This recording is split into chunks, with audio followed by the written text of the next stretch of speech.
దీన్ని కేవలం విన్నంత మాత్రం చేత ఇందులో చెప్పబడేటటువంటి నామములు, ఇందులో చెప్పబడేటటువంటి శ్లోకములు, వీటిని కేవలం వింటే చాలు, అంత శక్తివంతములు కాక వీటిని ప్రతిరోజు ఇంటి దగ్గర చదువుకోగలిగినటువంటి సమర్థత ఉంటే ఇంకా దాని శక్తి అపారం. చూడండి, భగవంతుడు భక్తికి లొంగిపోతాడు. కేవలము ఆయన యందు భక్తితో ఈశ్వరుడు ఉన్నాడు, ఆయన మనకి రక్షకుడు అన్న నమ్మకంతో ఉన్నటువంటి వ్యక్తి సర్వకాలముల యందు ఈశ్వరుడి చేత రక్షింపబడతాడు. ఇక్కడ మీరు ఒక విషయాన్ని గమనించవలసి ఉంటుంది. సాధారణంగా ఏం చెప్తామంటే, భక్తి కలిగిన వాడు ఈశ్వరుడి చేత రక్షింపబడతాడు అంటే ఇప్పుడు ప్రయోజనం ఎవరిది? నేను భక్తిగా ఉన్నాను అనుకోండి, నా భక్తి వలన నేను ఈశ్వరుని చేత రక్షింపబడతాను. ఇప్పుడు ఎవరికి ప్రయోజనం కలుగుతోంది భక్తిగా ఉండడం వల్ల? అదేమిటంటే అంత ఆలోచన ఎందుకండి దానికి? ఎవరికి కలుగుతుంది? ఎవరు భక్తిగా ఉంటే తప్పు అది. ఎవరు భక్తిగా ఉంటే కలిగితే నేను ఈ ప్రశ్న మిమ్మల్ని అయిను అంత తేలిక ప్రశ్న ఎందుకు వేస్తానండి? ఎవరు భక్తిగా ఉంటే వాళ్ళకి రక్షణ కలగడం కాదు, దాన్ని శాస్త్రం అంటుంది అనుషంగిక ప్రయోజనము అంటుంది. అంటే గొడుగు పట్టుకుని వెళ్తున్నవాడు ఎండగా ఉందని విడుతుండగా వాన కురిసినా రక్షింపబడినట్టు. ఆవు గుళ్ళో కెడితే ఆవుని పట్టుకుందామని వెళ్ళినవాడు ఆవు గుడి చుట్టూ పరిగెడితే ఆవు కోసమని గుడి చుట్టూ పెరిగిన వాడికి ప్రదక్షిణ పుణ్యం పడ్డట్టు. అది అనుషంగిక ప్రయోజనం. ప్రధాన ప్రయోజనం ఏమిటి భక్తి వల్ల? ఈశ్వరుడు ఉన్నాడు అని నమ్మకం కలగడం కదండి. పరమభక్తులైనటువంటి వారు ఈశ్వరుడి వల్ల రక్షణ పొందుతారు. ఇప్పుడు మీకు ఎలా ఈశ్వరుడు ఉన్నాడన్న భక్తి కలుగుతుంది? ఈశ్వరుడు ఉన్నాడు అన్నటువంటి విషయం తేటతెల్లం కావాలంటే భక్తుల యొక్క భక్తియే సాధనము. అందుకే భగవంతుడు అన్నాడు, ఒక చిత్రమైన మాట అన్నాడు, నేను వాని కొరకు రక్షింపవలయవాడు అన్నాడు ఆయన. నేను ఉన్నానని గుర్తు ఏమిటో తెలుసా? ఎవరు భక్తిగా ఉన్నాడో వాణ్ణి నేను రక్షించాలి. వాడే రక్షణ పొందకపోతే కొన్ని వేల మందిలో ఆ నమ్మకం పోతుంది. ఏమంటే ఆయనకే రక్షణ లేదు కదా, ఇంకా మనకేం రక్షణ అని. అయితే మీరు ఒక్క విషయం జాగ్రత్తగా తీసుకోవాలి. రక్షణ అంటే అది ఒక స్థాయికి వెళ్ళిన తర్వాత జ్ఞానం అయిపోతుంది. ఇప్పుడు ఈ జ్ఞానము స్థాయిలోకి భక్తుడు వెళ్ళిపోయిన తర్వాత మీకు ఆయన అందడిహ. ఇప్పుడు ఆయన ఎలాంటి స్థితిలో ఉంటాడంటే, కష్టం వస్తుంది, చాలా కష్టం ఆయనకు వస్తే ఆయన కష్టానికి సాక్షి, సుఖానికి సాక్షి. ఇప్పుడు ఆయనకి కష్టమేం లేదు కాబట్టి ఇప్పుడు భగవంతుడు ఆ కష్టం తీయవలసిన అవసరం ఏం లేదు. ఇది కష్టం అని అనుకుంటున్న భక్తుడికి కష్టం తీస్తాడు. కష్టం ఎక్కడుంది, సుఖం ఎక్కడుంది? రెండూ లేవు, ఉన్నది ఈశ్వరుడు ఒక్కడే. లోపల ఉన్న ఆత్మకి కష్టము లేదు సుఖము లేదన్న స్థాయికి వెళ్ళిపోయిన వాడికి ఇంకా ఈశ్వరుడి రక్షణ, కష్టం తీయడం సుఖం తీయడం అనేవి ఉండదు. తాను సాక్షిగా ఉంటాడు. ఇది చాలా గొప్ప స్థితి, ఇది చేరవలసిన స్థితి. ఈ స్థితిని చేరిన వాణ్ణి జ్ఞాని అని పిలుస్తుంది. ఆప్తకాముడు అని ఒక మాట బాగా గుర్తుపెట్టుకోండి.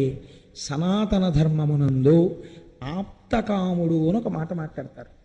వారు ఆప్తకాములండి అంటారు. వారు ఆప్తకాములండి అంటే కోరిక తీరిన వారు అని అనకూడదు. ఆప్తకాముడు అంటే అందరిలా జీవితాన్ని మొదలుపెట్టి చిట్ట చివరికి వెళ్ళేసరికి సుఖదుఖముల రెండింటికి సాక్షిగా ఉంటూ దేని గురించి బెంగ లేకుండా తాను ఆత్మ వస్తువుగా నిలబడిపోయిన వాడెవరున్నాడో వాడు ఆప్తకాముడు, మహాజ్ఞాని. ఒక భగవాన్ రమణులు, ఒక రామకృష్ణ పరమహంస, అటువంటి వారు ఆ కోవలోకి వస్తారు. ఒక చంద్రశేఖర పరమాచార్య, అటువంటి మహాపురుషులు. ఇప్పుడు ఈ భక్తి చిత్ర విచిత్రమైన విషయాల్ని తీసుకొస్తుంది సృష్టిలో. మనం ఊహించడానికి కూడా అలవి ఉండదు. ఇలా ఉంటుందా అండి అని మనం ముక్కును వేలేసుకోవలసి ఉంటుంది. ఇప్పుడు ముక్కును వేలేసుకునేవన్నీ ఇలాంటి ఈ లోపల జరుగుతున్నాయో ఏమిటో అసలు ఆశ్చర్యం. గతసారి ఒకసారి ముక్కును వేలేసుకోవాలన్నాను, కిరాతార్జునీయం ఇందులోకి వచ్చింది. అందుకని మనం ఊహకు కూడా అందవు అనుకున్న విషయాలు భక్తి చేత సాధింపబడుతుంటాయి.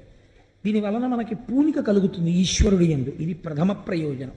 ఈ పూనిక మెల్లమెల్లగా మెల్లమెల్లగా పైకి ఎక్కిస్తుంది. మీరు చూడండి, ఒక పాదు యొక్క జీవితం, అది పాదు బాగా ఫలవంతం అవడం అన్నది ఎక్కడ మొదలవుతుంది అంటే కేవలం పాదు పుట్టడంతో మొదలు కాదు.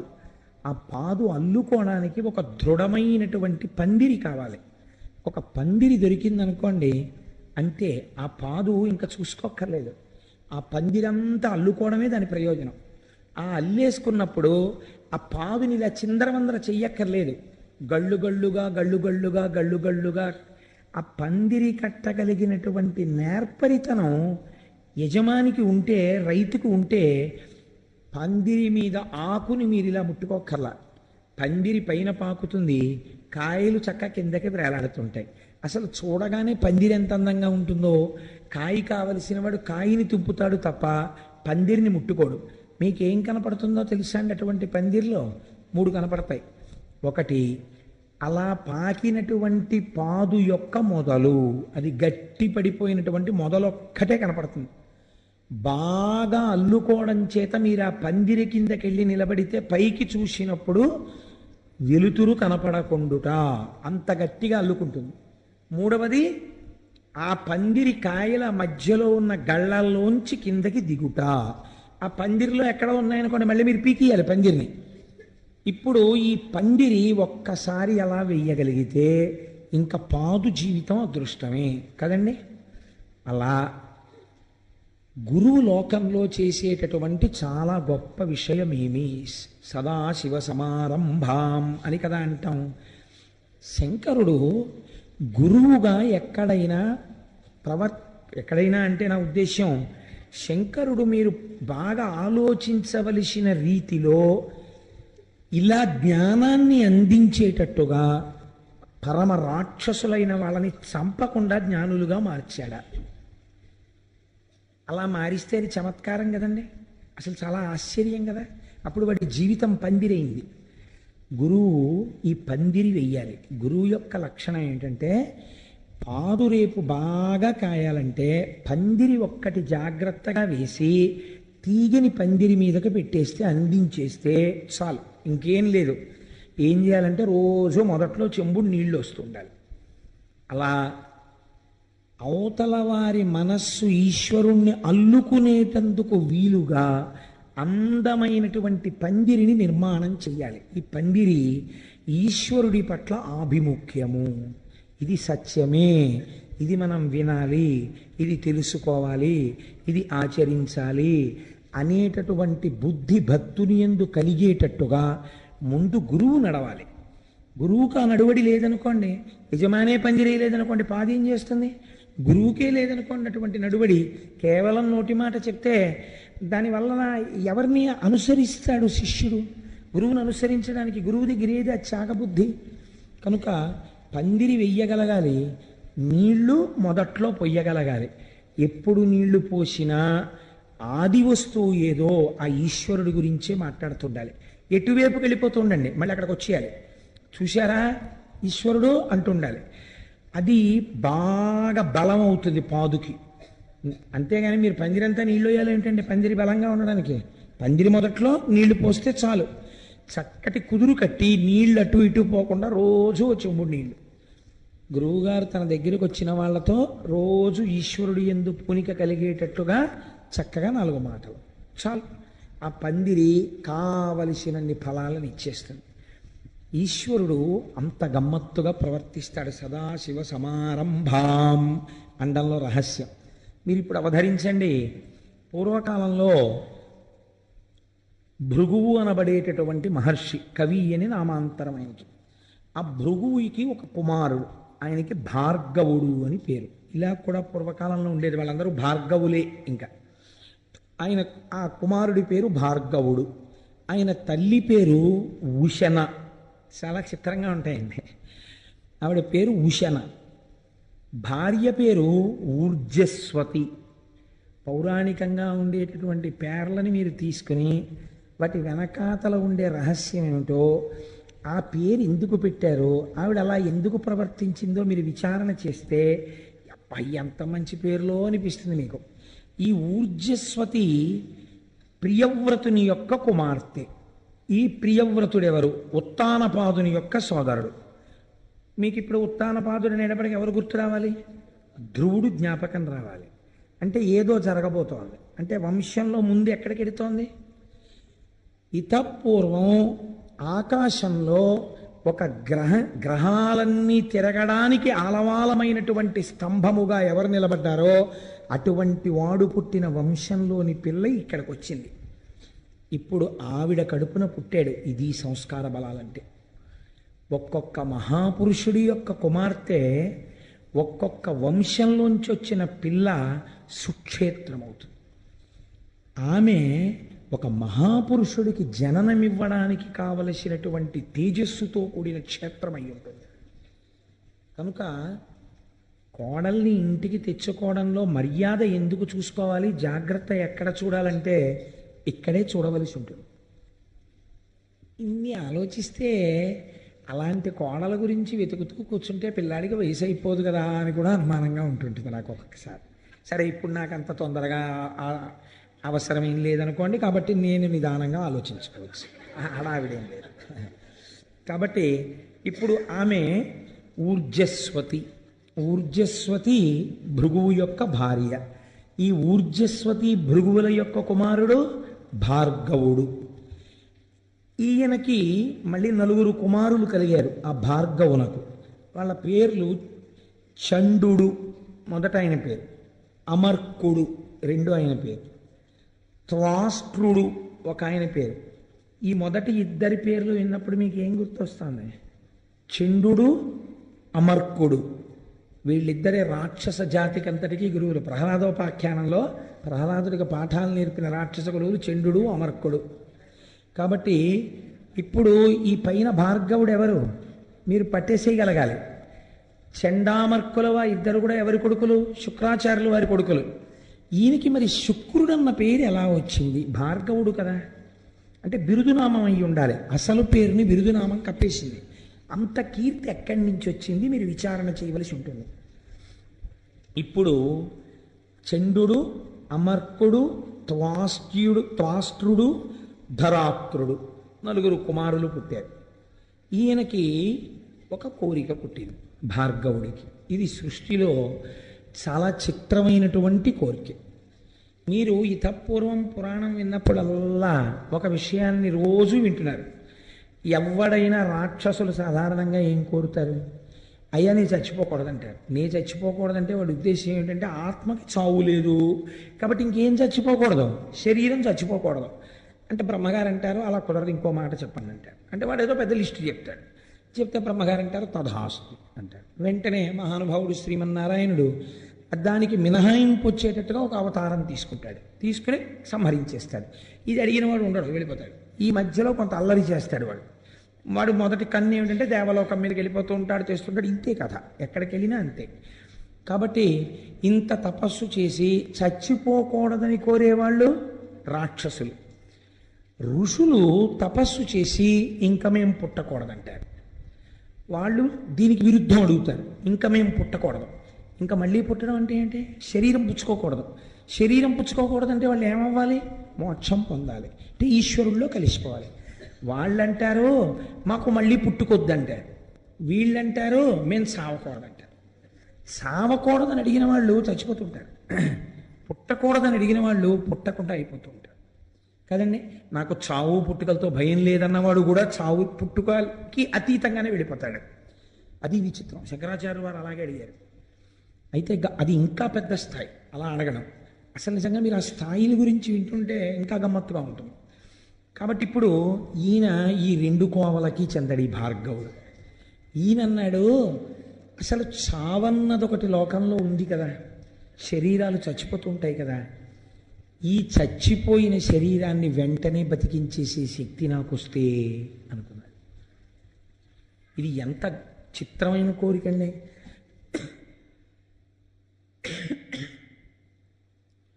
డాక్టర్ చదివే వాళ్ళు కూడా చచ్చిపోకుండా ఉంచేయడం కోసం మేము చదువుతున్నామని చెప్పరు.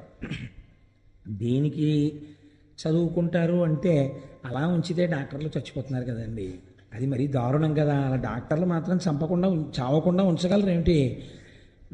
చావకుండా చావు వచ్చే లోపల వచ్చే బాధ పెట్టే రోగాల్ని ఈశ్వర స్వరూపంతో తగ్గించేసి బాధ తగ్గిస్తారు.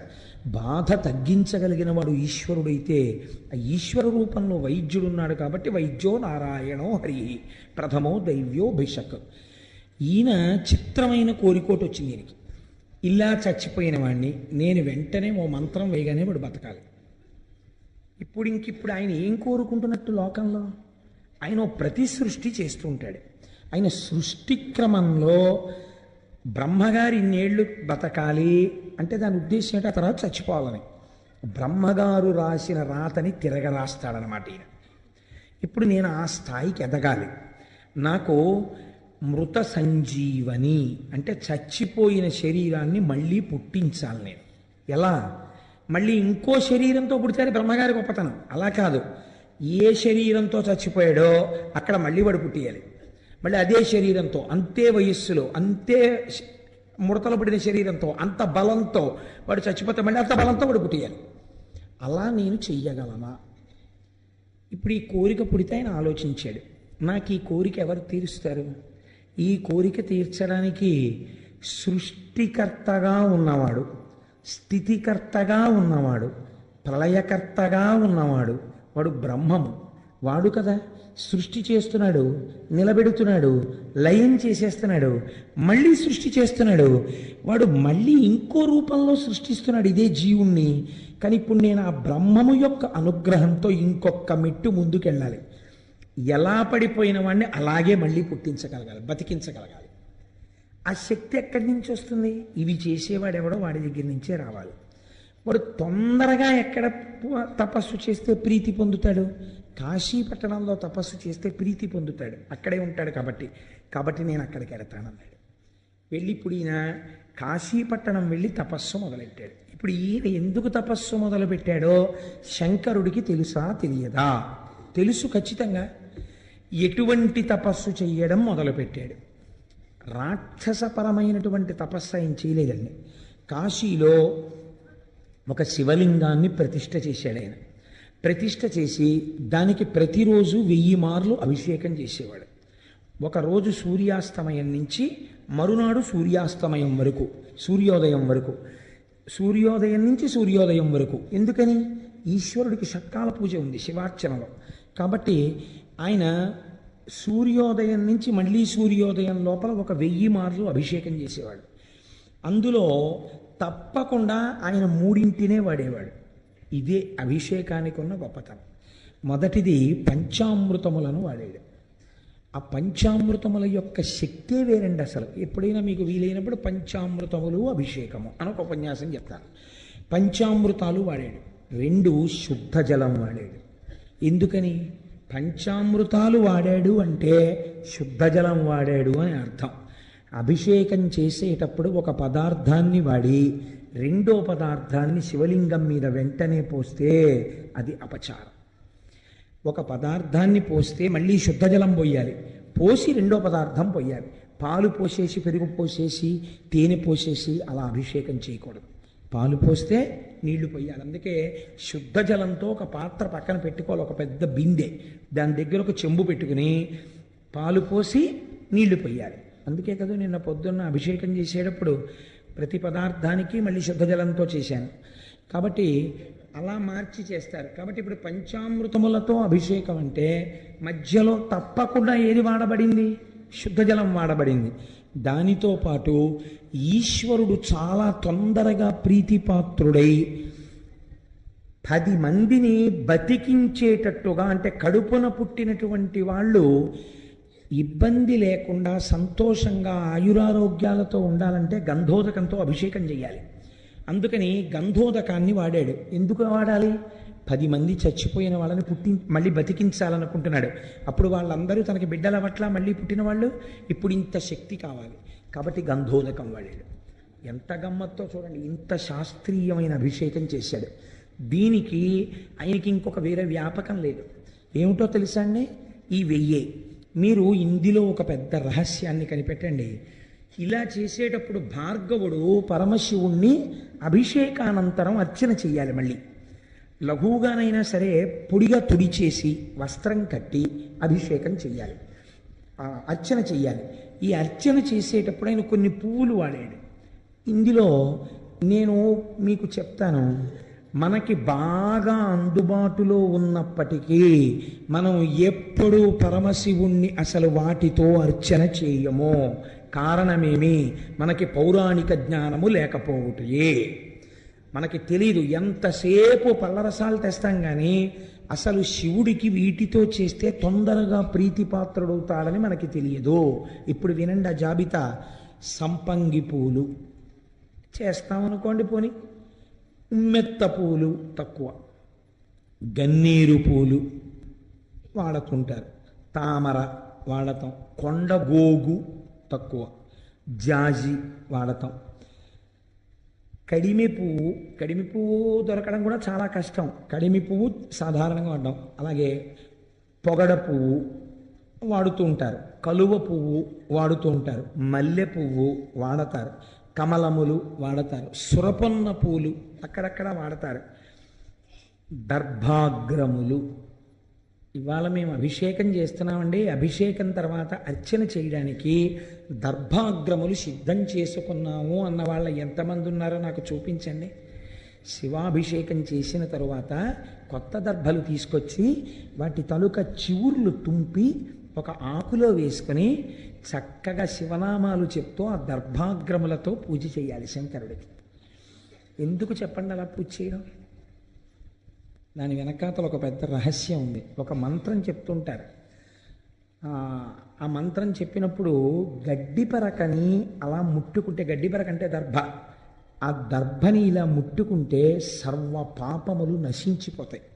అందుకే సీతమ్మ తల్లి రావణాసురుడితో మాట్లాడేటప్పుడు గడ్డిపరకని పెట్టడానికి కారణం అదే. పరపురుషుడు కామంతో చూస్తున్నవాడు రాక్షసుడు భర్త పక్కన లేనప్పుడు ఆయనతో మాట్లాడుతోంది కాబట్టి ఆ పాపం పోవడం కోసమని గడ్డిపరక పెట్టి మాట్లాడేది ఆవిడ. కాబట్టి దర్భాగ్రములు, మామిడి చిగుళ్ళు తీసుకొచ్చి శివలింగానికి పూజ చేయాలి. మామిడి చిగుళ్లతో పూజ చేసామండి. నాకు తెలిసి సభలో నాకు తెలిసి ఉండొచ్చు మహాత్ములు, కానీ చాలా మార్లు దగ్గరగా ఇప్పటికే 100 మాటలు 200 మాటలు దాటిపోయిందేమో నాకు తెలిసి లక్షపత్రి పూజ చేస్తుంటారు. వెంకయ్యమ్మ గారి సభలో ఉన్నారా? దుర్వాంకురం అంటే దర్భల యొక్క చివుళ్ళు దర్భలంత పెరిగిన వాటిని తెచ్చుకోలేకపోతే చక్కగా ఏ మలమూత్రములు విసర్జింపబడని చోట పెరిగినటువంటి గడ్డి యొక్క చివుర్లు లేదా గడ్డి, మనం విఘ్నేశ్వరుడికి పూజ చేస్తాం కదండి, అటువంటి దుర్వాంకురములు. ఎలా ఉండేవాడు అలా ఉంటేనే లోకానికి సంతోషంగా ఉంటుంది. ఇప్పుడు ఈ విశ్రాంతి ఎంత ప్రమాదం తెచ్చిందో ఓసారి చేతులు తీసి చూడన్నారు. ఆవిడ చేతులు తీసేటప్పటికి ఏమైందో తెలుసా అండి? సూర్య చంద్రౌచ నేత్రే వందే శంభుముమాపతిం సురగురుం వందే జగత్కారణం వందే పన్నగభూషణం మృగధరం వందే పశూనాం పతిం వందే సూర్య శశాంక వన్నినయనం. సూర్యుడు చంద్రుడు అగ్నిహోత్రము 3 కన్నులై ఉన్నాయి. ఇవి 3 శక్తి స్వరూపంతో అమ్మవారు పరాచికానికి మోస్తే సమస్త బ్రహ్మాండములు చీకటైపోయాయి. అన్ని ప్రాణులలో వేడి తగ్గిపోయింది, అంటే లయమైపోయే స్థితి వచ్చేసింది. ఇప్పుడు ఇది జరగకూడని ప్రళయ ప్రకృతి. ఇంత చీకటి ఒక భయంకరమైనటువంటి లయకార స్థితిలోకి వెళ్ళిపోయింది లోకం. ఇది ఎవ్వరు ఊహించనిది. ఈ కొట్టుమిట్టాడిపోతున్న స్థితిలో సమస్త బ్రహ్మాండములు చీకటిని పొంది అమ్మవారిలా చేతులు తీయగానే మళ్ళీ వెంటనే ప్రకాశించాయి. ఈలోగా హఠాత్తుగా జరిగిన ఈ సందర్భం ఒక ఉపాధి స్వరూపాన్ని పొందేసి శివచేష్టితముగా అంధకారం వలన పుట్టినవాడు కాబట్టి కళ్ళు లేకుండా నల్లటి పిల్లాడోడు పుట్టి ఏడుపు మొదలెట్టాడు. ఏడుపు మొదలుపెట్టి వాడు పర్వత సదృశ్యుడై అలా పెరిగిపోయి ఆకాశం అంత అయిపోయి కనపడ్డ వాటిని తీసి నోట్లో పడేసుకుంటాడు. వీడెవరండో అంటే అమ్మవారు, నీ కొడుకే అన్నారు. అయ్య బాబోయ్, వీడు నా కొడుకేమిటండి అంది. నువ్వు కళ్ళు ముయ్యడం వల్ల పుట్టాడు కనుక వాడు నీకు నాకు కొడుకే. మనం ఎవరం? జగత పితరౌ వందే పార్వతీ పరమేశ్వరౌ. ఇప్పుడు వాడిని చంపేయడమో ఏదో చేయడానికి వీల్లేదు. ఏం చేయాలి? కాపాడాలి. కాబట్టి వాడిని పిలిచి, ఒరే నువ్వు అలా తినీకు మనుషుల్ని వాళ్ళని, అడవిలో తిరుగుతుండు అని అరణ్యానికి పంపించేశారు. ఈలోగా హిరణ్యకశిపులు మీకు తెలుసున్న వాళ్ళే. భగవంతుడు నేను ఎంచుకోకుండానే ఆయన వరుసక్రమాన్ని నిర్ణయించేశాడు. దీని తరువాత నువ్వు ఇది చెప్తే శ్రోతలకి తేలిగ్గా అర్థమైపోతుందని. మీరు భాగవతంలో హిరణ్యకశిపుల గురించి విన్నారు. హిరణ్యాక్షుడికి కొడుకులు లేకుండానే హిరణ్యకశిపుడికి కొడుకులు కలిగారు. వీడికి బాధ కలిగి కొడుకులు పుట్టట్లేదని శంకరుడు గురించి తపస్సు చేశాడు. శంకరుడు ప్రత్యక్షం అయ్యాడు. ఏం కావాలని అడిగాడు. వాడు అబ్బో చాలా ధర్మం చెప్పాడు. ఇప్పుడు ఎన్నున్నా ఓ కొడుకు ఉండాలి కదండి, ఆ కొడుకు లేకపోతే సంతానం లేకపోతే తృప్తి ఉండదు కదా, నాకు ఓ కొడుకుని ఇప్పించండి అని. నీకు సరిపోయే కొడుకోడు పుట్టి పెరుగుతున్నాడు రోయ్, వాడు నా కొడుకే అనుకోవచ్చు, కాబట్టి నువ్వు వాడిని తీసుకెళ్ళి పెంచుకో. దత్తత ఇచ్చేశాడు. వాడు వీడిని తీసుకెళ్ళి పెంచుకున్నాడు. శివుడి కొడుకు కదని. ఎవరు వాడు? అంధకుడు, అంధకాసురుడు అయ్యాడు. వాడెందుకు సంతోషించాడు? ఋషులకి ఇస్తే వాళ్ళు తీసుకెళ్ళరు. ఇలాంటి వాడికి ఇస్తే అలాంటి వాడు బాగా కావాలి. అబ్బా భలే ఉన్నాడు రా, అంత ఎత్తు పెరిగిపోతున్నాడు, అన్నీ తినేస్తున్నాడు, ఇలాంటి కొడుకే ఉండాలి నాకని వాడు తీసుకెళ్ళాడు. పెంచుతున్నాడు. కానీ ఈలోగా తండ్రి అనుకోకుండా చచ్చిపోయాడు. అనుకోలేదు, ఆదివరాహమూర్తి వచ్చి వాడిని చంపవతల పారేశారు హిరణ్యాక్షం. పాపం వీడికి కళ్ళు లేవు, అంధుడు వీడు, అంధకాసురుడు. వాడి పేరే అంధకాసురుడు. 2 కళ్ళు లేవు, ఏమీ కనపడదు వాడికి, తినేస్తాడంతే వాడు తడుముకుని. కాబట్టి నీకు రాజ్యం ఇవ్వడానికి కుదరదు అన్నారు దాయాదులు. నాకు కన్ను లేదనే కదా మీరు రాజ్యం ఇవ్వనంటున్నారు, నేను చతుర్ముఖ బ్రహ్మగారి గురించి తపస్సు చేసి కన్ను తెచ్చుకుంటానన్నాడు వాడు. అని వాడు వెళ్ళి తపస్సు మొదలెట్టాడు. తపస్సు మొదలెడితే తపస్సే. చతుర్ముఖ బ్రహ్మగారు ప్రత్యక్షం అయ్యారు. ఏం కావాలరా నాయనా నీకని అడిగారు. అడిగితే వాడెంత చిత్రమైన వాడో చూడండి, నాకు 2 కావాలన్నాడు. ఏమిటి 2 అన్నారు ఆయన. నాకు కళ్ళు లేవు, రాజ్యం ఇవ్వాలంటున్నారు, నాకు కన్ను ఈ లోకాన్ని చూడ్డానికి అన్నాడు. ఇస్తున్నాను అన్నాడు. రెండోది ఏమిటి అన్నాడు. నాకు పుట్టుకతోనే గొప్ప బలం ఉంది, లోకాన్ని పీడించగలిగిన బలం. ఆ బలంతో నేను లోకాలన్నింటినీ గెలవాలి ఈ కంటితో చూస్తూ. కానీ ఈ శరీరం చచ్చిపోకూడదు. అంటే బ్రహ్మగారు అన్నారు, ఇది ఒకటి కుదరదు, నా జ్యూరిస్డిక్షన్లో లేదు, నీ ముందు ఇంత ఇలా చాలామంది అడిగారు, ఇంకో మాట చెప్పు, నువ్వే చెప్పు ఎవరి చేతిలో చచ్చిపోతావు అన్నాడు. అంటే వాడు కాసేపు ఆలోచించి వాడు అన్నాడు, అయితే నేను అడుగుతాను, బాగా వినండి. ఉత్తమ జాతి, మధ్యమ జాతి, కనిష్ట జాతి స్త్రీల యందు ఉండేటటువంటి లక్షణములు అన్నీ కూడా ఏ తల్లి నుండి ప్రసరిస్తున్నాయో, ఏ తల్లి భూతకాలమునందు, భవిష్యత్ కాలమునందు, వర్తమాన కాలమునందు, ఈ కాలములకు ముందు కాలములకు వెనక కూడా ఉంటుందో, ఏ తల్లి మహాసౌందర్య రాశి అయినప్పటికీ మనస్సు చేత వాచికముగా కాయికముగా అనుభవించాలన్న ఆలోచన రావడమే పాపహేతువో, ఏ తల్లిని లోకమంతా జగదంబ అని పిలుస్తుందో ఆ తల్లిని పొందాలన్న కోరిక నాకు పుట్టినప్పుడు నేను చచ్చిపోవాలన్నాడు. అంటే వాడి అసలు అలాంటి కోరికే కోరకూడదు కదండి. అదేం వెర్రి కోరిక. కొన్ని తప్పు మాటలు మాట్లాడుతుంటారు తెలిసో తెలియకో. మీరు చూడండి, లోకంలో ఒక పొరపాటు మాట ఒకటి ఉంటుంది. ఏంటంటే, నీకు ఎలాంటి భార్య కావాలి అని అడిగారు అనుకోండి, మా అమ్మలాంటి భార్య కావాలంటారు. నేను విన్నాను కొంతమంది దగ్గర. ఇది అంధక ప్రవృత్తి. అసలు అలా ఉపమానాలు వేయకూడదు. మా అమ్మగారు లాంటి పెళ్ళం కావాలంటే నాకు అనకూడదు. నువ్వు పొగుడుతున్నాను అనుకుంటున్నావు, అసలు ఆ భావన రాకూడదు. భార్య యందు భావన వేరు, నేను సభాముఖంగా చెప్పక్కర్లేదు. తల్లి యందు భావన వేరు, రెండిటిని పోల్చకూడదు, తల్లిని భార్యని.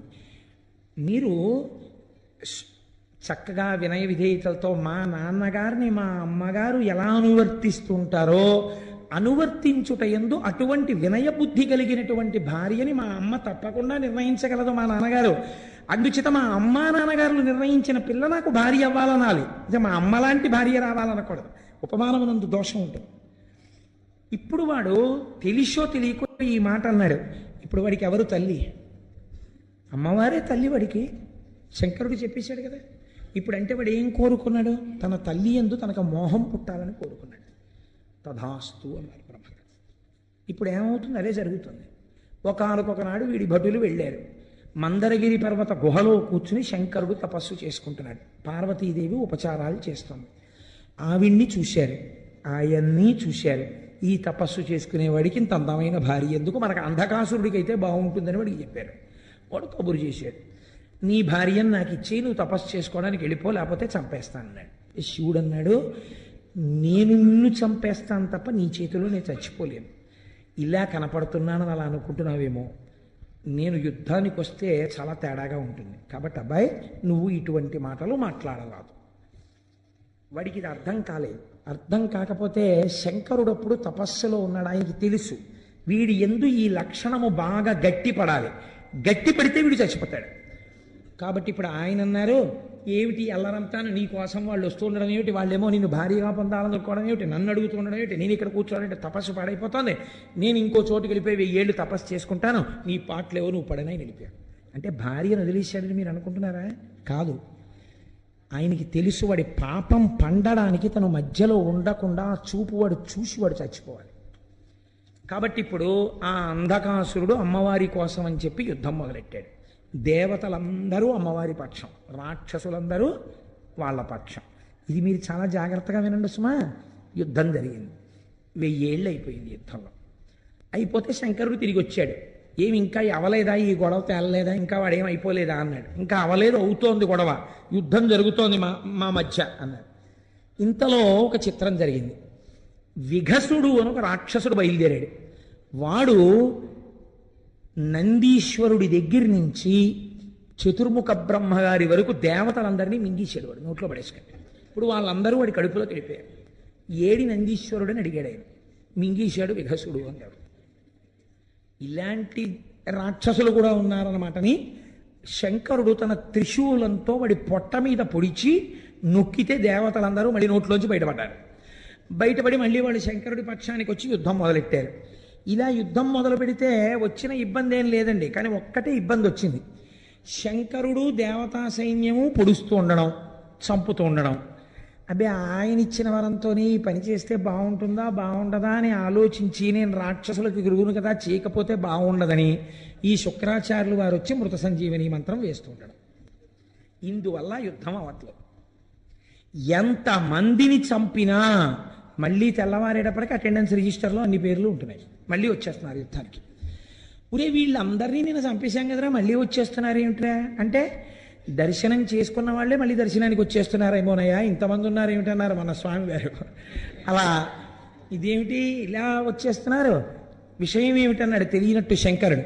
అంటే కింకరుడు అన్నాడు ఆయన దగ్గర ఉన్నవాడు, శుక్రాచార్యుల వారికి మీరు ఉపదేశం చేసేసారు కదా మహానుభావ, ఆయన మళ్ళీ బతికించేస్తున్నాడు.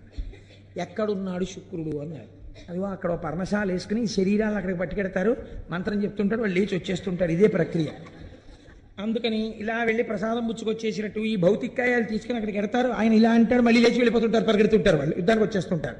అందుకని వాళ్ళకి భయం లేదు అసలు చావని. అందుకని వాళ్ళు దరదరా వచ్చేస్తుంటారు, యుద్ధం చేస్తుంటారు, చచ్చిపోతుంటారు, శరీరాలు పట్టుకెళ్తుంటారు, మళ్ళీ తీసుకొస్తుంటారు. ఇదే పెద్ద ఆట కింద ఉంది వాళ్ళకి. ఈశ్వర మీరు ఇచ్చిన విద్య, ఓహో నేనిచ్చిన విద్య శుక్రాచార్యుడు నాకే ఇబ్బంది కల్పిస్తున్నాడు అన్నమాట. శుక్రుణ్ణి పట్టి ఇక్కడికి తెండాను. దేవతలు వెళ్ళి శుక్రుణ్ణి పట్టి తీసుకొచ్చారు. శంకరుడు ఇప్పుడు శుక్రాచార్యుల వారు బయట ఉంటే ప్రమాదం, మృత సంజీవని వేసేస్తున్నాడు అందరికీ. ఎక్కడ దాచాలని చూసి ఎక్కడ దాచినా రాక్షసులు వెతికి తెచ్చుకుంటారు. అలా చేత్తో పట్టుకుని తీసుకుని నోట్లో పడేసుకుని గుడుక్కుని మింగేశాడు. ఇప్పుడు శుక్రాచార్యుల వారు శంకరుడి కడుపులోకి వెళ్ళిపోయి గర్భవాసం చేస్తున్నాడు. ఇది విచిత్రం. చిత్రం ఏమిటో ఎక్కడదండి ఇది? నీ వరం నీకు బరువు అవుతుంది ఒకనాడు, కాబట్టి నువ్వు నా గర్భవాసం చేయవలసి ఉంటుంది. ఇప్పుడు ఆ కడుపులోకి వెళ్ళాడు. కడుపులోకి వెళ్ళి శుక్రాచార్యుల వారు తిరుగుతున్నాడు శివుడి కడుపులో. చూస్తుంటే బయట ఏమున్నాయో అన్నీ అక్కడే కనపడుతున్నాయి. అన్నీ కనపడుతున్నాయి, కానీ తను ముట్టుకోవడానికి ఉపదేశాలు చేయడానికి వీలేం కుదరదు అక్కడ. అన్నీ శివుడిలో ఉన్నాయని ఏ స్తోత్రం చేశానో అది నేను చూస్తున్నాను అని పొంగిపోయాడు శుక్రాచార్యుల వారు. పొంగిపోయాడు, కానీ బయట రాక్షసులు ఏమవుతున్నారు, ఒక్కొక్కడు చచ్చిపోతున్నాడు. ఆ చచ్చిపోవడాన్ని శివుడు కడుపులో చూస్తున్నాడు. ఆఖరికి అందరూ చచ్చిపోయారు. చనిపోయిన తర్వాత అంధకాసురుడు మిగిలాడు. ఇప్పుడు శంకరుడు ఏం చేశాడంటే వాడి త్రిశూలం పెట్టి గుచ్చాడు. ఇలాగా ఎండిపోయిన ఆకులు ఇలా గుచ్చి తీస్తుంటారు చూడండి, అలా కింద పడిపోయిన వాడికి త్రిశూలం గుచ్చాడు. చంపలేదు, చంపకుండా ఆ త్రిశూలాన్ని ఇలా పైకెత్తాడు. ఇప్పుడు వాడు ఆ త్రిశూలం మీద పడుకున్నాడు. పడుకుని ఇలా శంకరుడు త్రిశూలం పట్టు కూర్చున్నాడు. కూర్చుంటే పైనుంచి చేతులు చాపి ఆయన జటాజూటాన్ని పీకుతున్నాడు. అలా కొన్నాళ్ళు యుద్ధం జరిగింది. యుద్ధం కాదు, శంకరుడేం దానికి ప్రతీకారం చేయలేదు. అలా వాడు శంకరుడి జటాజూటం వంక కొన్నాళ్ళు అలా చూస్తూ ఉన్నాడు.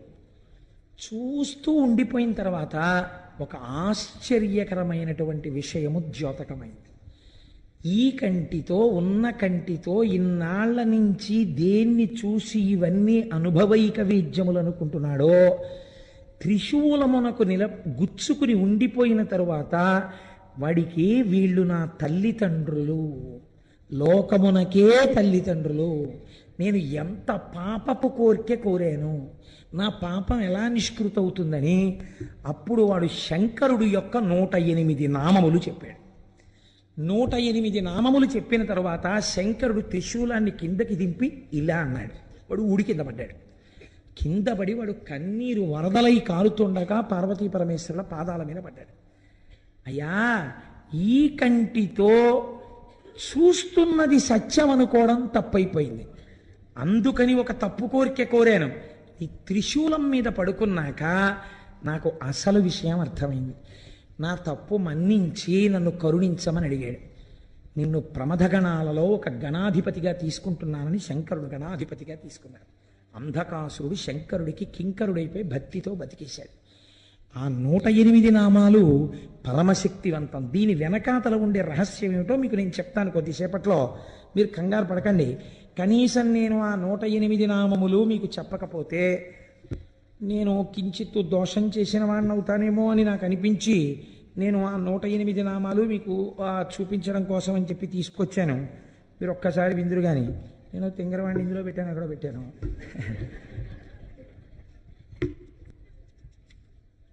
మీరు భక్తి శ్రద్ధలతో 108 నామాలు వినండి చాలు, నమస్కరిస్తూ.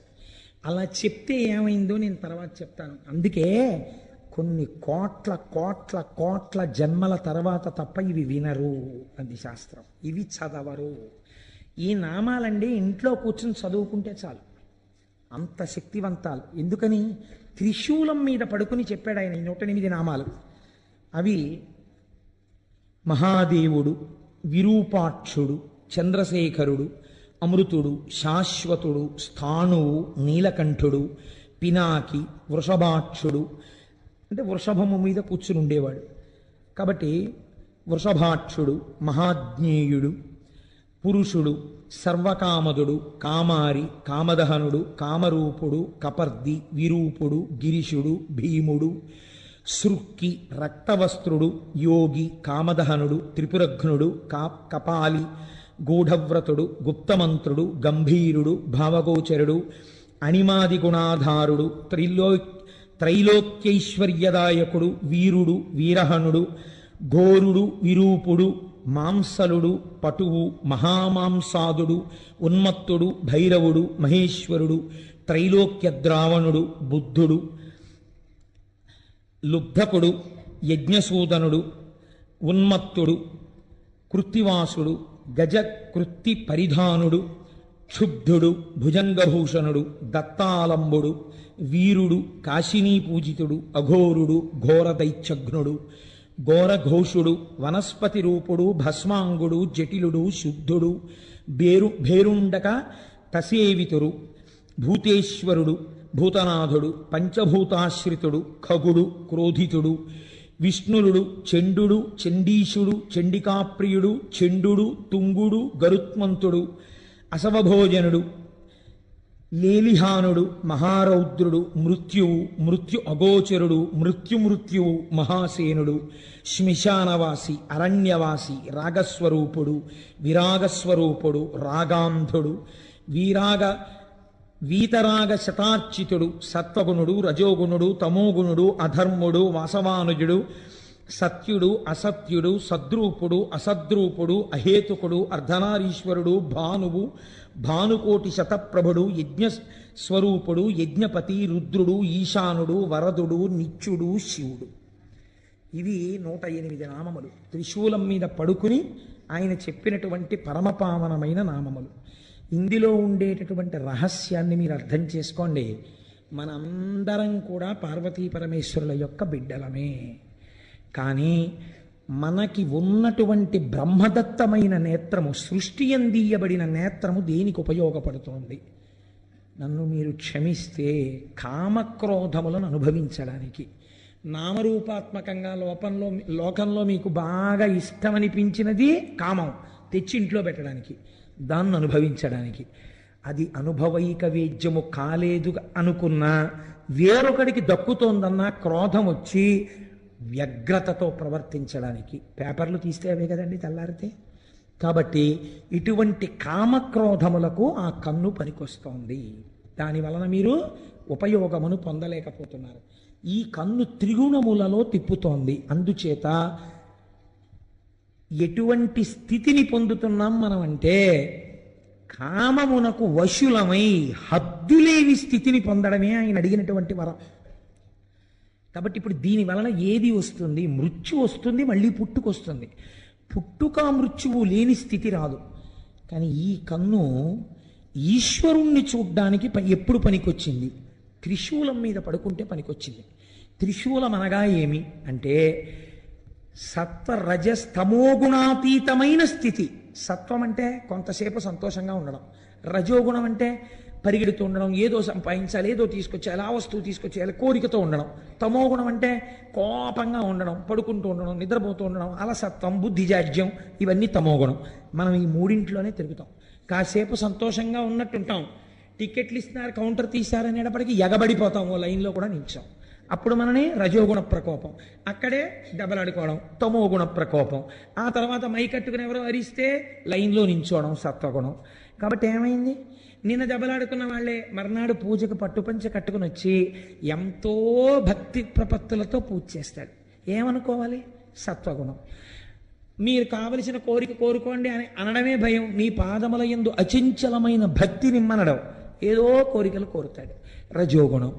ఈ మూడు గుణములలో తిరగకుండా మూడు గుణములకు ఆధారమైనటువంటి నిర్గుణం ఒకటి ఉన్నదే, అది శుద్ధ సత్వమును కూడా దాటిన స్థితి, అది త్రిశూలం. శంకరానుగ్రహంగా త్రిశూలం మీకు తగలాలి. ఈశ్వరుడు అనుగ్రహించాడు, తగిలించాడు. తగిలించి పైన పెట్టాడు, దృష్టికోణం మారిపోయింది. ఆ కంటితోనే చూస్తున్నాడు, కానీ ఇప్పుడు ఎలా కనపడ్డారు? తల్లిదండ్రులుగా కనపడ్డారు. వాళ్ళని చేరడాన్ని కోరుకున్నాడు, అంతే. ఇప్పుడు ప్రమథగణాలలో కింకరుడు అయిపోయాడు. ఇప్పుడు మరి శుక్రాచార్యుల వారి పరిస్థితి ఏమిటి?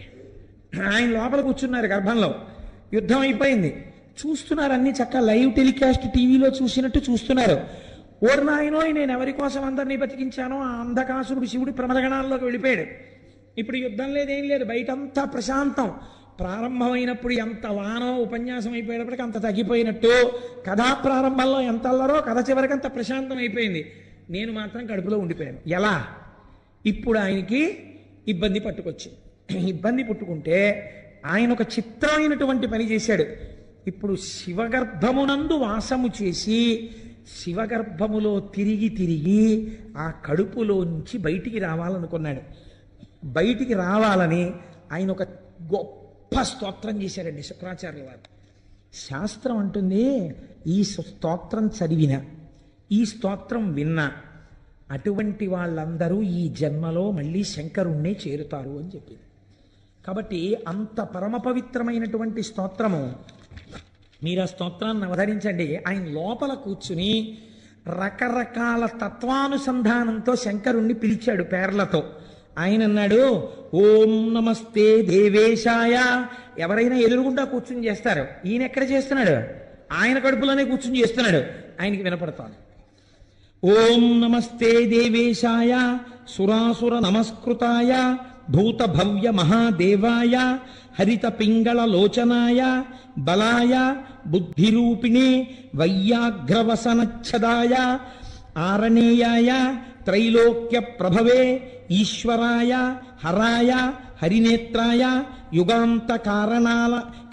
యుగాంతకారణాయానలాయ గణేశాయ లోకపాలాయ మహాభుజాయ మహాహస్తాయ శూలినే మహాదంస్త్రినే కాలాయ మహేశ్వరాయ అవ్యయాయ కాలరూపిణే నీలగ్రీవాయ మహోదరాయ గణాధ్యక్షాయ సర్వాత్మనే సర్వభావనాయ సర్వగాయ మృత్యుహంత్రే పారియాత్ర సువ్రతాయ బ్రహ్మచారిణే వేదాంతగాయ తపోంతగాయ పశుపతయే వ్యంగాయ శూలపాణయే వృషకేతవే హరయే జటినే శిఖండినే లకుటినే మహాయశసే భూతేశ్వరాయ గుహావాసినే వీణాపణనతాలవతే అమరాయ దర్శనీయాయ బాలసూర్య నిభాయ శ్మశానవాసినే భగవతే ఉమాపతయే అరిందమాయ భగస్యాక్షిపాతినే. శ్మశానవాసిని అంటే గుర్తుపెట్టుకోండి, ఈ లోకమంతా ప్రాణులన్నీ భస్మైపోతే కదండి ఉంది, అందుకని లోకమంతా మహాశ్మశానమే, అది దాని అర్థం. అంతటా శివుడు నిండి ఉన్నాడని, అంతేగాని శ్మశానంలో కూర్చున్నాడని కాదు దాని అర్థం.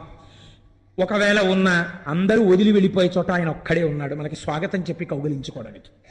కాబట్టి శ్మశానవాసిని భగవతే ఉమాపతయే అరిందమాయ భగస్యాక్షిపాతిని పూష్టో దశనాశనాయ క్రూరకర్తకాయ పాశహస్తాయ ప్రళయకాలాయ ఉల్కాముఖయాగ్నికేతవే మునయే దీప్తాయ నిశాంతపతయే ఉన్మయతే జనకాయ చతుర్థకాయ లోకసత్తామయాయ వామదేవాయ వాగ్దాక్షిణ్యాయ వామతో భిక్షవే భిక్షురూపిణే జటినే స్వయం జటిలాయ శక్రహస్త ప్రతిస్తంభకాయ వసూనాం స్తంభకాయ క్రతవే క్రతుకరాయ కాలాయ మేధావినే మధుకరాయ చలాయ వానస్పత్యాయ వాజసనేతి సమాశ్రయ పూజితాయ జగద్ధాత్రే జగత్కర్త్రే పురుషాయ శాశ్వతాయ ధ్రువాయ ధర్మాధ్యక్షాయ త్రివర్త్యమనే భూతభావనాయ త్రినేత్రాయ బహురూపాయ సూర్యాయుత సమప్రభాయ దేవాయ సర్వతూర్య నినాదినే సర్వబాధా విమోచనాయ బంధనాయ సర్వధారిణే ధర్మోత్తమాయ పుష్పదంతయాపి భాగాయ ముఖాయ సర్వహరాయ హిరణ్యస్రవసే ద్వారిణే భీమాయ భీమపరాక్రమాయ ఓం నమో నమో నమో నమో నమస్తే నమః అని శంకరుడి కడుపులో కూర్చుని శంకరుణ్ణి ఉద్దేశించి స్తోత్రం చేశాడు. శంకరుడు ఎంత ప్రీతి పొందాడంటేట, ఒక్కొక్కనాడు తండ్రికి కొడుకు ఇబ్బందికరంగా పరిణమిస్తాడు. అయినా నువ్వు నా కుమారుడవి, నిన్ను నా గర్భవాసం చేయించాను, హద్దు లేకుండా వరాన్ని ఉపయోగించడం ఎంత ప్రమాదానికి వెడుతుందో తెలుసుకున్నావు కదా. దీనివల్లే కదండి తర్వాత కచదేవయానులది కూడా వచ్చింది మళ్ళీని. ఆఖరికి ఎక్కడికి వెళ్ళిపోయింది శుక్రాచార్యుల వారి కథ. ఆయన శిష్యుణ్ణి కాల్చి బూది చేసి బతికిస్తాడేమోనని ఆయనతో తాగించేశారు. మళ్ళీ కూతురు కోసం ఆ కచుణ్ణి బతికించవలసి వస్తే కడుపులో ఉన్నటువంటి వాడికి ఉపదేశం చేసి బయటికి వచ్చాక నేను చచ్చిపోతాను రా, మళ్ళీ నువ్వు నన్ను బతికించని చెప్పవలసి వచ్చింది. కోరరాని కోరికలు కోరి తెచ్చుకుంటే బరువై కూర్చుంటాయి. కాబట్టి అయినా రక్షణ పొందాడంటే దేనివల్ల తెలుసా అండి? శివకుమారుడిగా బతకడం వల్ల. కాబట్టి ఇప్పుడు శంకరుడు అన్నాడు ఈ స్తోత్రానికి మెచ్చుకుని, నిన్ను నా కుమారుడిగా బయటికి తెప్పిస్తాను. సాధారణంగా లోకమునందు ఒక పురుషుని యొక్క తేజస్సు హృదయస్థానము నుండి కదిలి కుమారుడిగా మారడానికి ఆ తేజస్సు వెడుతుంది. కాబట్టి నువ్వు కూడా అలాగే కదిలి అటువంటి మూత్రావయవము నుంచి బయటపడేదవుగాక అని శుక్రకణం ఎట్నుంచి వస్తుందో అటువైపు నుంచే బయటపడేటట్టుగా విసర్జించాడు. ఉత్పత్తి యందు శుక్రకణం వెళ్ళేటటువంటి ఆ నాళంలోంచి బయటికి వచ్చి శివుడి యొక్క కుమారుడు కలిగితే ఏ నాళములోంచి బయటికి రేతస్సు వెళ్ళాలో అలా బయటపడినవాడు. కాబట్టి ఈశ్వర శుక్రనాళములోంచి బయటికి వచ్చిన మహాపురుషుడు కనుక, అటువంటి వాడు సృష్టిలో ఇంకొకడు లేడు కనుక భార్గవుడన్న పేరు పక్కకెళ్ళిపోయింది, శుక్రాచార్యుడన్న పేరు ప్రకాశించింది. అప్పుడు మహానుభావుడు అంత స్థితిని శుక్రాచార్యుల వారు పొందారు. పొంది ఈ లోకమునంతటినీ ప్రకాశింపచేసి అంధకాసుర వృత్తాంతం ద్వారా మనందరికీ కూడా మన దృష్టికోణమునందు రావలసినటువంటి మార్పు, మనం కోరరాని కోరికలు కూడా కోరినా ఈశ్వరుడు భక్తికి లొంగుతాడు. కానీ అవి కొన్నిసార్లు ఇబ్బందుల వైపుకి తీసుకెడతాయి. కాబట్టి అన్నిటికన్నా గొప్ప కోరిక ఒక్కటే, ఈశ్వర నీ పాదముల యందు నిశ్చలమైన భక్తిని నాకు కృప చెయ్యి. హాయిగానండి చిన్నతనంలో తండ్రి గారి వేలు పట్టుకుని అమ్మ చెయ్యి పట్టుకుని యాత్రలకి వెళ్ళినటువంటి రోజుల అందం మీరు పెద్దవారు అయిపోయిన తర్వాత ఇంకుందనుకుంటున్నారా? లేదు. మీ కాటేజీకి మీరు పరిగెత్తాలి, మీరు రైలు దిగాలి, మీ పెట్లు మీరు చూసుకోవాలి, ఎవరి మీదో విసుక్కోవాలి. మీరు రైల్లో ఆడుకుంటుంటే ఏ డోర్ దగ్గరికి వెళ్ళిపోతారో అని నాన్నగారు వెనకాలే వచ్చి పట్టుకుని తీసుకెళ్ళి కూర్చోపెట్టి ఒళ్ళో కూర్చోపెట్టుకుని అమ్మ కూర్చోపెట్టుకుని ఆ కావలసింది మళ్ళీ పిల్లాడ ఆరోగ్యం పాడవుతుందని వేడి పాలు కొని ఆ పాలు పట్టించి బిస్కెట్లు పెట్టి హోటల్లో ఏడుస్తూ కూర్చున్న వాడికి అన్నం పెట్టి వాడికి తలనీలాలు ఒళ్ళో కూర్చోబెట్టుకుని బుర్ర పట్టుకుని జాగ్రత్త అంటూ తలనీలాలు ఇప్పించి హాయిగా మీరు ఆడుకుంటుంటే అమ్మా నాన్న మిమ్మల్ని కాపాడుకుంటుంటే మీకు బాధ ఏముందండి? వెనక అన్నిటికీ వాళ్ళు ఉన్నారు. మీకు ఇంత జ్వరం వస్తే మొక్కడానికి వాళ్ళు ఉన్నారు, పూజలు చేయడానికి వాళ్ళు ఉన్నారు. వాళ్ళు ఉండగా మీకు భద్రత, రక్షించే వాళ్ళు వెనకాలుంటే మీకు భద్రత. మీ అంతటా మిమ్మల్ని మీరు రక్షించుకోవడానికి మీరు కోరికలు కోరుకుని ఆ కోరికలు మిమ్మల్ని రక్షిస్తాయి అనుకోవడం భద్రత. కాబట్టి అడగవలసింది ఒక్కటే, ఈశ్వర నీ పాదముల యందు నిశ్చలమైన భక్తిని కృప చేయి. నా మనస్సు కదిలిపోయి వేరొక దానికోసం వెంపర్లాడకుండా నా మనస్సు ఎప్పుడు నీకోసం వెంపర్లాడేటట్టు నన్ను అనుగ్రహించు. ఇప్పుడు బాధ్యత ఎవరి మీద పడుతుంది? భగవంతుడి మీద పడుతుంది. మీ మనస్సు కదిలిపోకుండా తన పాదాలు అందించాలి. కాబట్టి మిమ్మల్ని ఆయన రక్షించుకుంటాడు. అందుకే శంకరులు అంటారు, ఎప్పుడు అడగవలసినా మనం ఒక్కటే అడగాలి, ఈశ్వర మీ పాదముల యందు చెక్కు చెదరని నిశ్చల భక్తిని కృప చెయ్యి. మీకు ఆ భక్తి కలిగి మీరు ఆ భక్తితో ఉన్నప్పుడు మీరు ఎందుకు పాడైపోతారండి? ఈశ్వరుడే మిమ్మల్ని రక్షించుకుంటాడు. తల్లిదండ్రులు పిల్లలు పాడైపోతే ఒప్పుకుంటారా? ఎలా కాపాడుకుంటారు? అలా మిమ్మల్ని భగవంతుడే కాపాడుకుంటాడు. ఇంత గొప్ప విషయాన్ని మనకి ఆవిష్కరించి అంతటి అంధకాసురుడు చిట్ట చివరికి ఏ స్థితిని పొందాడో, శుక్రాచార్యుల వారు ఎంత గొప్ప స్థితిని పొందారో, ఎంత భక్తితో నిలబడ్డారో మీరు చూడండి. ఆయన కోరుకున్న వరం ఒక్కటే ఆయన ఇబ్బంది పెట్టిందేమో లోకంలో, కానీ ప్రపంచంలో పరమేశ్వరుడు తనంత తాను ఇచ్చినటువంటి వరాలు మిగిలినవి. ఏది? శుక్రస్థానం ఇచ్చాడు, దీదీప్యమానం చేసింది. నీవు ఉదయించే వేళలో ధర్మకార్యం జరిగితే ప్రకాశిస్తుందన్నాడు, పనికొచ్చింది. వివాహం జరిగితే ఉపయోగపడుతుందన్నాడు, పనికొచ్చింది. నువ్వు నా గర్భవాసం చేయవలసి ఉంటుందన్నాడు, పనికొచ్చింది. నిన్ను దాటి ఎవ్వరూ వెళ్ళరన్నాడు, పనికొచ్చింది. నువ్వు లోకపూజితుడు అవుతావన్నారు, పనికొచ్చింది. నువ్వు తపస్సు చేసిన చోట శుక్రేశ్వరుడై నేను వెలుస్తానన్నాడు, పనికొచ్చింది.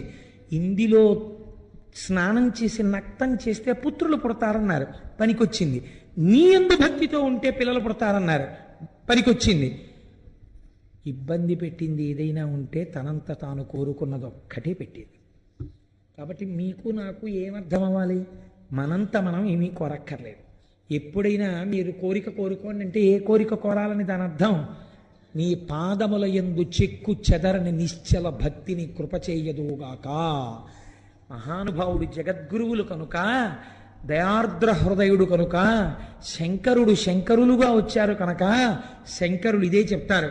నరత్వం దేవత్వన్నగవన మృగత్వం శకత పశుత్వం కీటత్వం భవతు విహగత్వాది జననం సదాత్వత్పాదాబ్జస్మరణ పరమానందలహరి విహారాసక్తం చేద్ధ్రూ దయమిహ కింతేన వపుషా. నాకు ఏ శరీరం వస్తుందన్న దాని గురించి నాకు బెంగలేదు. నాకు కావలసింది ఏమిటో తెలుసా శంకర?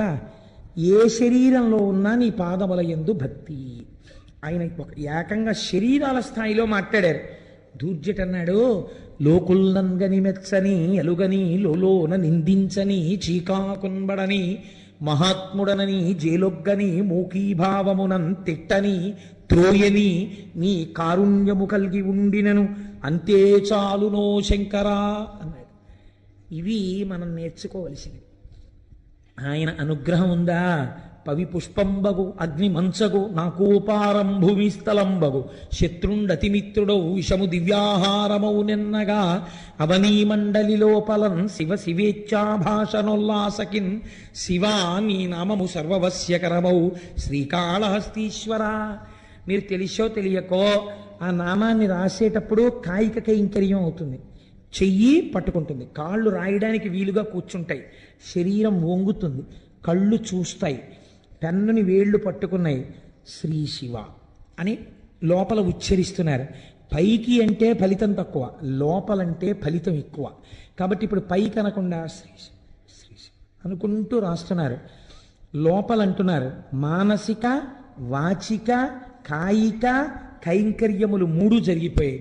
ఇప్పుడు ఒక్క శ్రీ శివ పుస్తకంలో ఎంత శక్తి ఉంది!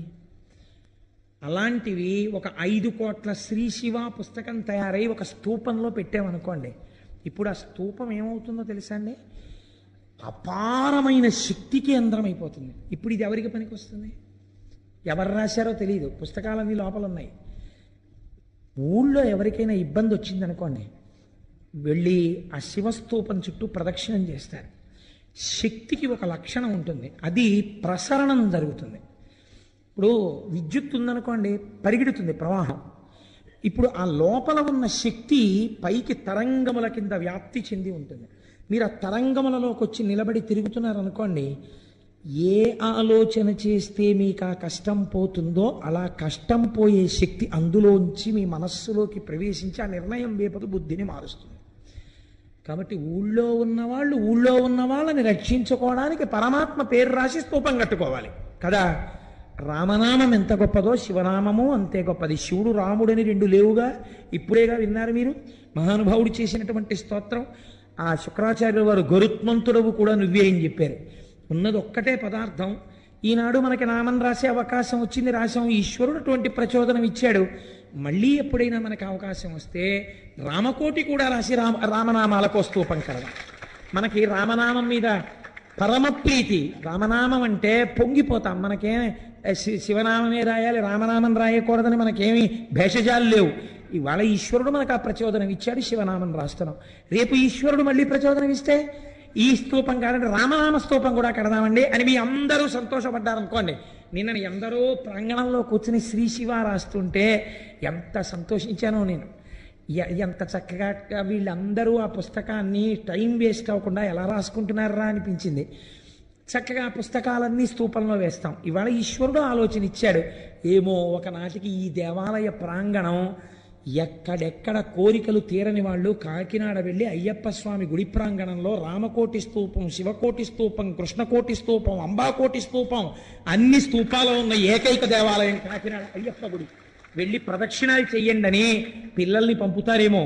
పంపి పిల్లలు కూడా ప్రదక్షిణాలు చేసి శివస్తూపానికి, శక్తి స్తూపానికి, రామస్తూపానికి ప్రదక్షిణం చేసి వచ్చి పెళ్లిపీటల మీద కూర్చోండని, లేకపోతే పసుపు బట్టలు కట్టుకోగానే ఇక్కడికి తీసుకొచ్చి స్తూపాలకి ప్రదక్షిణాలు చేసే రోజులు దగ్గరలో ఉన్నాయేమో. ఎంతమంది పసుపు బట్టలతో రావాలో ఈ గుడికి రాబోయే కాలంలో. కనుక మనందరం వినడం, చక్కగా దాన్ని ఆచరణలో పెట్టుకోవడం. మీరు విన్నారు కదా ఇప్పుడు శివానుగ్రహం అంటే ఎలా ఉంటుందో, శుక్రుడు ఏ స్థాయికి వెళ్ళగలిగాడు. అంధకాసురుడు సావవలసిన వాడు ప్రమదగణాల్లోకి వెళ్ళిపోయాడు. అది ఏ దృష్టికోణం మారడం వల్ల అటువంటి శాశ్వతత్వాన్ని పొందాడో అది మనం గ్రహించవలసినటువంటి నీతి. గ్రహించి ఆచరణాత్మకం చేసుకున్న నాడు మనం ధన్యులం అవుతాం. మనకి అటువంటి శక్తి ఈశ్వరుడు నిర్హేతుక కృపా కటాక్ష వీక్షణముల చేత ఆయన మనకిచ్చి రక్షించుగాక.